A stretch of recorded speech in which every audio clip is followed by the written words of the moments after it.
maybe I should have done something a little bit more social, but that is not.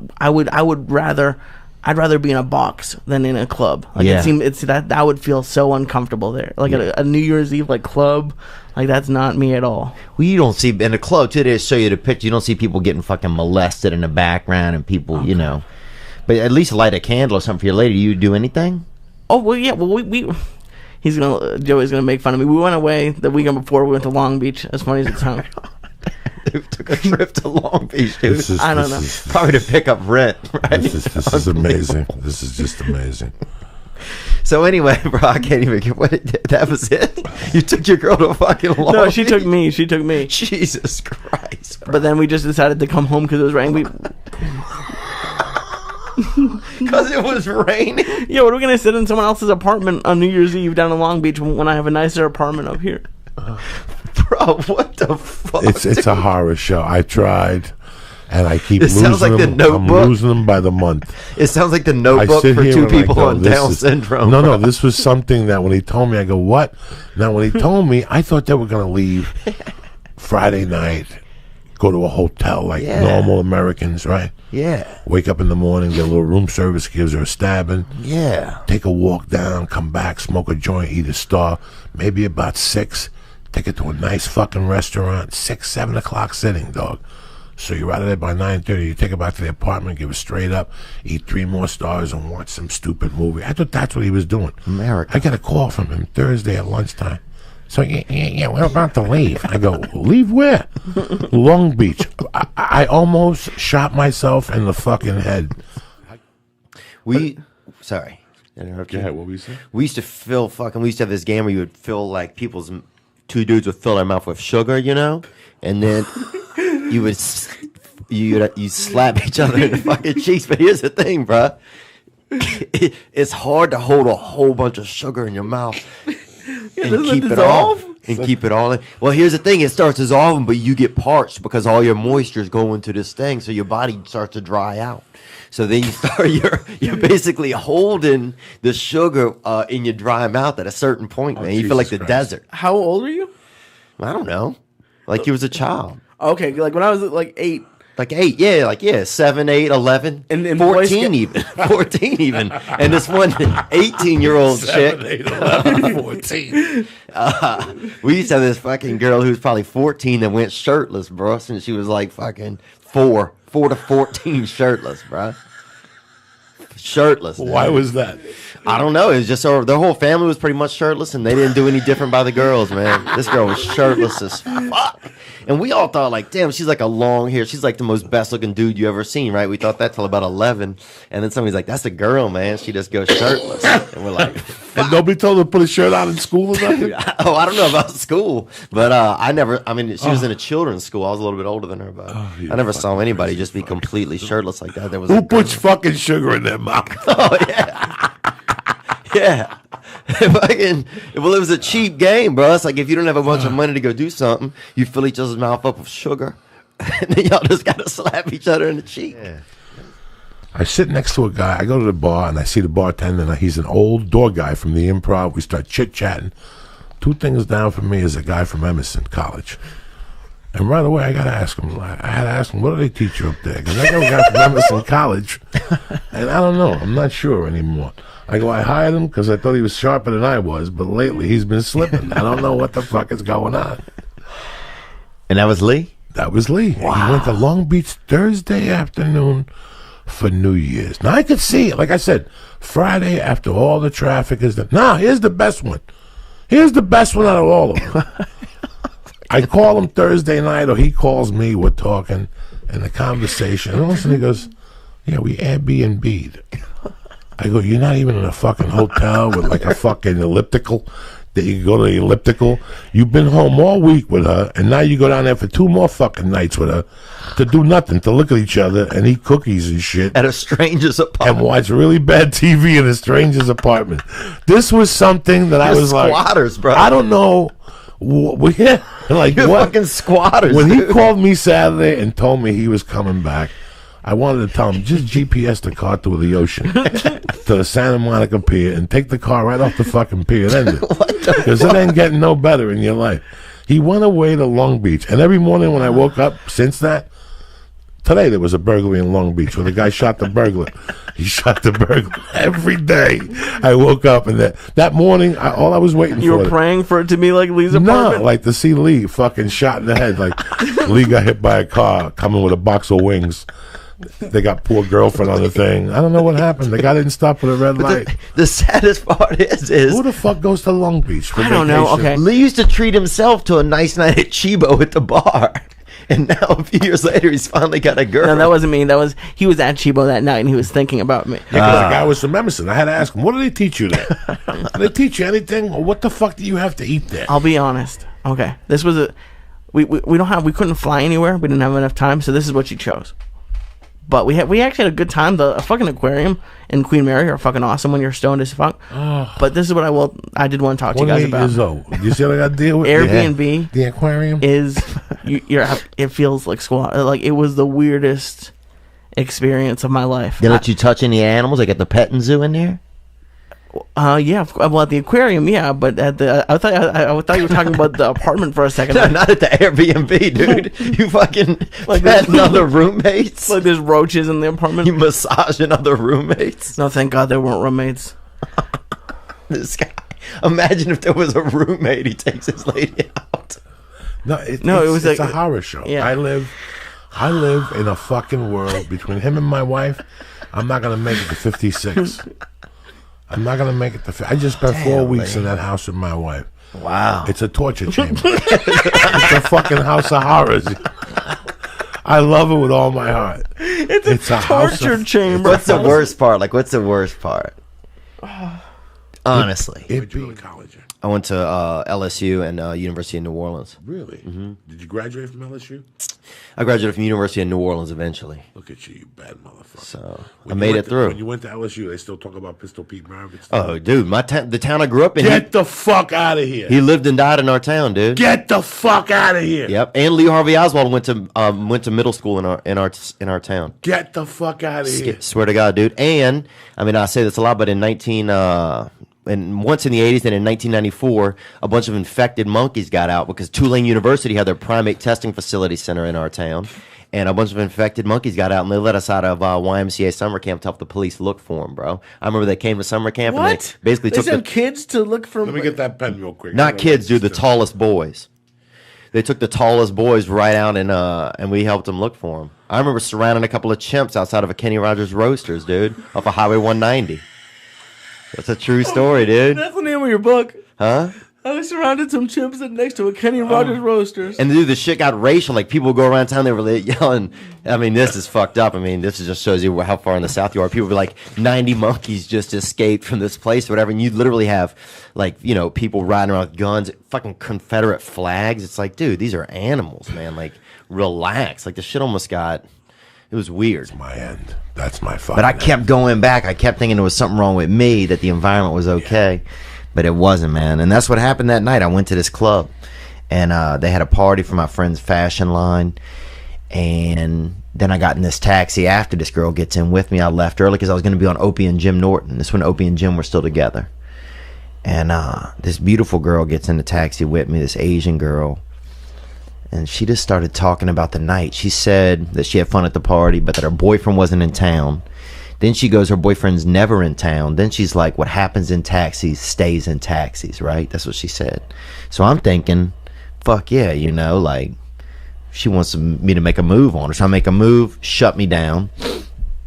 And I don't know if that's what made me feel weird after that or whatever, but the taxi dropped her off after that. And then it was just me and the driver, bro. And this dude spoke another language, something fucking fancy, something that could play soccer, like this dude fucking, like this dude was betting on fucking foreign soccer games on his phone for sure, And he said, I thought he said drugs, dude, and I just said cocaine. That's what I said. And next thing you know, we're in North Harlem. He bought some cocaine for us. He comes back in the car. We're doing cocaine. And then he's like, I got a gift for you. I got a gift, And I thought it was going to be, I grew up in like a troubled area. I thought it was going to be his dick, Like that's what I was expecting anyway. And then a prostitute knocks on the door, This lady gets in, and I think it was a man, honestly, in hindsight. She had these big sunglasses on. Kind of a man's face that was under the sunglasses. Do you have cocktails in you at this point? Yeah, had a couple tequilas, dude. And so now we're partying, bro. Me and the driver were first partying for about an hour. Dude, I got so high, I remember thinking, where is the driver? That's how fucking high I was. And he was sitting next to me doing cocaine. Yeah, at what point does this become not a taxi cab ride? Like, when does the meter get turned off? Like, this the meter's going, bro. The meter's at about 270, bro. No. So he's got to fucking be positive because I'm paying for this experience, bro. So then, dude, this hooker gets in. She had kind of long hair, huge sunglasses, covered about 60% of her face. And the 40% of her face you could see, to me, looked like a man's face, right? Like, I'm not saying there's anything wrong with that. I'm just, like, if I were on a game show and it was like, guess 40% of this person's face, I would have guessed man first, right? You know what I'm saying? Like, look like a man's face, you know? Or it looked like a woman had just shaved recently. That's what it looked like, you know? So anyway, we're all getting high together, and the hooker starts making advances towards me, bro. This sounds ridiculous. And I got out of the car, man. I felt uncomfortable, dude. So then, did you like slide? You don't understand. In my world, I'm thinking you're a Louisiana boy in fucking Harlem. No shit do you feel out of place. I feel out of place there, but no. I always felt comfortable in North Harlem. yeah. Right, I know that neighborhood where you're at. You know what I'm saying? You're not in the Bronx yet. Right? You're not in the Bronx I don't know yet. where we're at. Oh, yeah, it doesn't matter. I don't know where we're at, dude. Was it dark? It was a dark neighborhood. That's all that matters, yeah. You ain't having a good time if you're not in the dark neighborhood at one part of the night. I was raised in one. I know when I'm back. Oh, my God. You know, I know when I'm back. Now, what time is all this going down? It's about 3:30. All right, so what it's time? late. So you walk out of the cab. Where are you now? You getting another cab? No, I'm in the street. Luigi comes out after me. That's the dude I was partying with, the driver. And dude, you know what's crazy is he had even, one of the lights in the taxi wouldn't go off, and he made like this little paper mache thing and put it over the light, bro. Like, this dude was, I mean, I don't think he was a homosexual, but this dude was about the most romantic fucking cab driver I've ever spent time with, dude. And dude, it was more romantic in that taxi than it was at your fucking Airbnb, bro. That's the saddest part. So, dude, I get out. He comes out after me. He made me give him $100, right? And I gave him the 100 because I was a little scared at this point. And I'm thinking he's going to pay the hooker and she'll go. But then I look back over there a minute later. And they're kissing on each other's necks. He's spending my 100 with this hooker, dude. He fucking just got this 100 out of me, bro. Wait, so your taxi driver bullied you into buying him a hooker? No, he owed him money anyway. But right away, he took the money. Luigi took the money and said, "Hold on 5 minutes. And invested it. Let me go get $20 worth off this hooker." He took that money and reinvested it in the neighborhood. You know what I'm saying? And look, I respect hookers, man. Like, you know, I've been through some tough nights, man. Not in fucking North Harlem. Right, but still, man. I don't give a fuck. I respect women that are out there if they got to be out there selling their bodies. No, I don't have nothing against that. I know you don't. But in North Harlem, you ain't getting into nothing good. You understand me? You keep saying North Harlem. Are there Harlem? different parts? I don't know. I don't know. It's like East Harlem. Listen, all I know It is was North. like American flag pants. Yeah. Yeah, like a little, you know. The pieces when somebody breaks your How's the podcast going? It's going good. It's on right now. Huh? I guess we can Can talk. we stream? Yeah, we're streaming right now on YouTube. That's fucking dope. That's so. Your dad was 70 years old. Yeah. That's crazy. How was that? How was it? Like, was it? It was pretty nuts, bro. So wait, who's high? You're high? I'm very high. Okay. Oh my Joey's God. high. Oh yeah, Joey. I'm high. I think most of the people listening. Do are I seem probably high. super high, you think? No, I thought it was funny when you said like gonna do learning. I think that was. Oh funny. yeah, man. I get caught up sounding like a fucking retard sometimes. I'm pretty high though. Like if I'm trying to think. Like say if I wasn't myself and I came up to me Okay. and I said, "Fuck, that doesn't even make any sense." And I said, Hi. "Fuck, what were we talking about? What Like, were we talking about?" And without waking him up. That was like the biggest thing we used to do in class before class. But the problem, but the thing that happened was this Mexican kid moved in named Nick, right? And the first thing he ever said in class, the man was, in science, they also taught you sex ed, right? So like the first day this kid Nick was in there, it was during the sex ed part, and he stands up and he goes, he goes, what does pop that cherry mean? That's what he said, dude. He asked the fucking teacher like as serious as could be. He's like, what does pop that cherry mean? And then he ended up banging some girl like in 6th grade, right?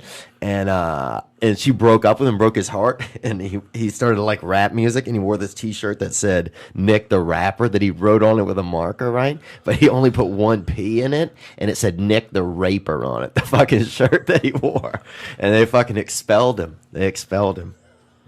That's racism. I guess he was Mexican.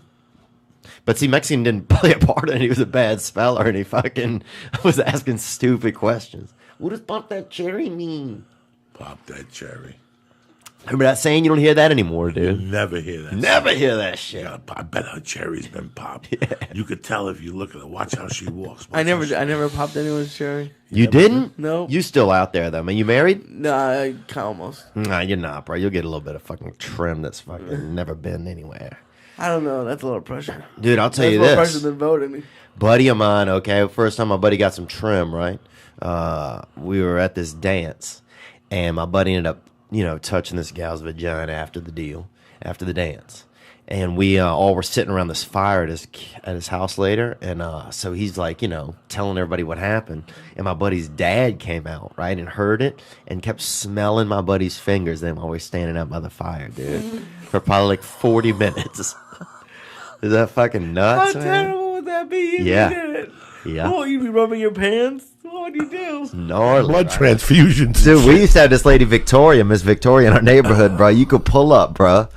You could eat her ass for like $40, right? She'd sit in your car window, dude. Just basically put her ass in your fucking car window like a fucking to-go box, You could, if you had somebody driving, you could even have them drive the block, and she would just sit in there like a little side item, bro.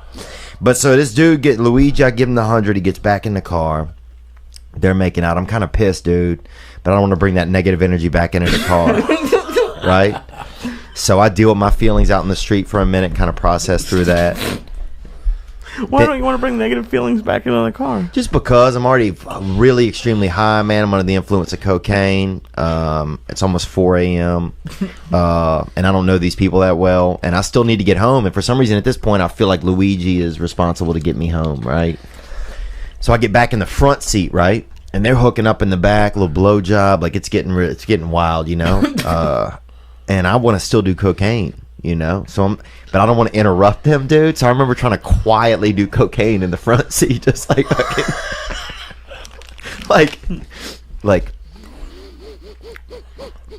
like the softest little inhale you could do. Were you watching them at any point? Yeah, some, dude. I was definitely listening hard. Did she stink? I mean, no, it's I like don't cologne. remember. Dude. Like, all you smell is like cologne.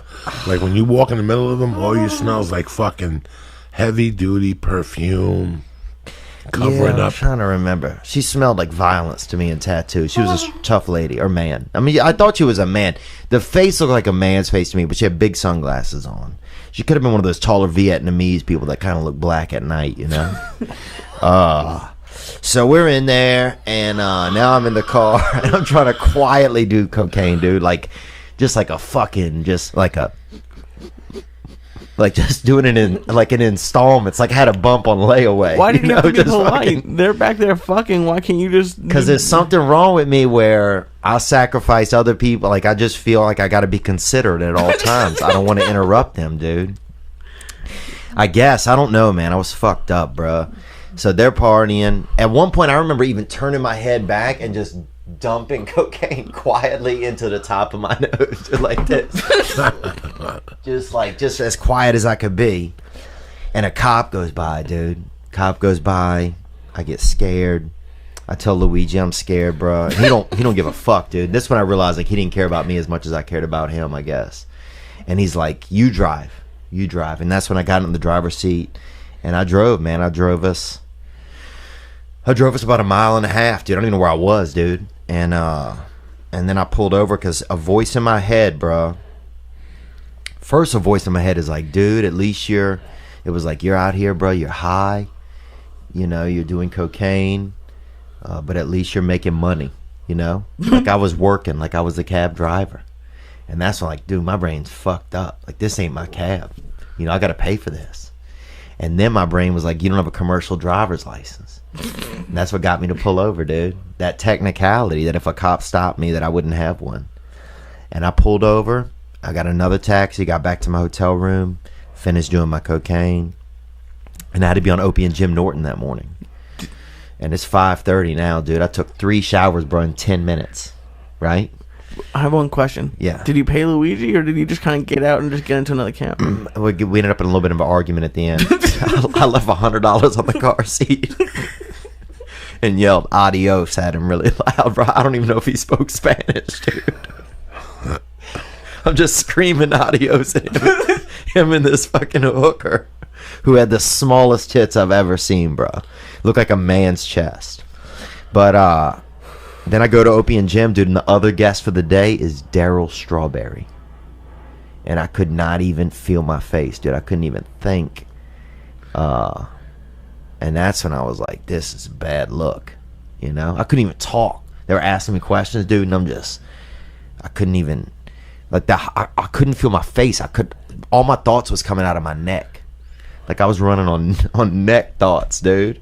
I'm fucking thinking with my neck, bro.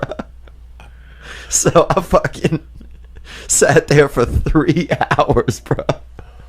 Just roasting. Now I know how you feel, kind of, Lee. I just sat there just boiling in my own fucking drug-induced bullshit. And then I fucking left, bro. And I'm halfway on the walk over there, I realized I had on fucking sweatpants with jeans over them, bro. Horrible. That's like a catheter outfit. Like if you might be getting a catheter and you might have to stay overnight. Drive home. Yeah. And you're like, what the fuck just happened last night? Yeah. Dude, I was in Louisville one time. I came out of a show. They had a big group in a limousine. They invited me to go to an after party with them, right? I was like, I'm only coming if my boy can come. And they're like, who's your boy? And I'm like, LeCedric. They had a brother nearby, right? Wearing this Louis Vuitton jacket, dude. Probably about 60% homeless, right? And they're like, that's your boy? And I hadn't even talked to this dude, right? I was like, yeah, that's my boy. And like, all right, he can come. So I fucking walk over to him, look him right in the eyes. And I was like, what's up, man? I'm Theo. He's like, LeCedric. And I was like, all right, dude, I told these people you're my friend. You ever been in a limousine? He's like, nah. I was like, all right, come get in with us. Just act like you're my friend, right? We're going to a party. He's like, all right, man. So we go in the limo, bro. We're in there, hot chicks, dudes, people fucking. LeCedric kept saying, we're friends. That's what he kept saying out loud, right? Kind of fucking not the best actor, bro. But did we get to this house party? It's a nice, cool fucking party, bro. I'm downstairs. I'm in the kitchen. Somebody's making us a drink. I'm talking to somebody.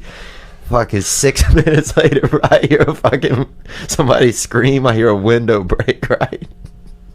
Somebody comes running down. They said some dude just stole like 4 purses out of the coat room upstairs and fucking jumped out a window. That would have been me, Doug. And that was fucking LeCedric, bro. And that was like, and everybody there was like crying and pissed. And some girl was like furious because all her tampons were in there or something. I remember she got pissed. She was a tough girl. She was like one of those, what are those people that slide the thing on the ice, she said? Curlers? Yeah, she was a curler. And, but I was, in my head, I was like, this is the best fucking night ever. No, that's... So just shit like that where I just love to put life just in precarious situations, man. Would you black out ever? You're never going to get invited to another house party ever.